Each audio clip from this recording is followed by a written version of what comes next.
There are essentially two different ways of using the word malign. First, let's talk about malign as a verb.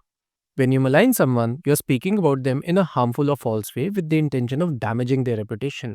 This isn't just innocent gossip, it's about deliberately spreading negative or untrue things to hurt someone's image. When we use the word malign as a verb, it refers to actively trying to tarnish someone's social standing or credibility. It is more than just casual insult. Legally, this can even lead to litigation. Think of the word malign in terms of its synonyms: badmouth, slander, defame.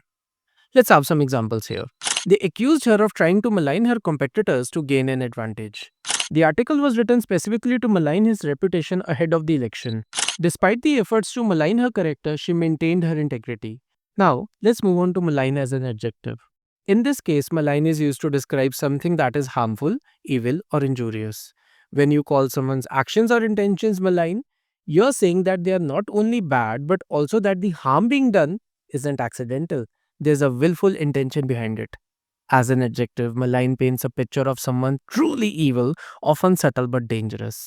Think of malign in terms of its synonyms: evil, malevolent, nefarious. Let's see the word being used in some sentences. A malign spirit haunts the old mansion. The malign influence of propaganda worried the citizens.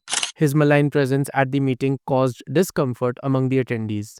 To summarize, malign can be used both as a verb and as an adjective. As a verb, it means to deliberately speak harmful or false statements about someone to damage their reputation. It involves spreading untrue or negative information with the intention to harm someone's social standing or credibility. As an adjective, malign describes actions, words, or intentions that are harmful or evil. It refers to something that's malevolent or injurious, often with a deliberate intention to cause harm or suffering. Vocabulary flex, Mr. Rishav in the mix. Wordsmith wizard got the class getting fixed. Dropping gems daily, filling notebooks thick. Classroom lit, knowledge sticking like bricks. Mr. Rishav.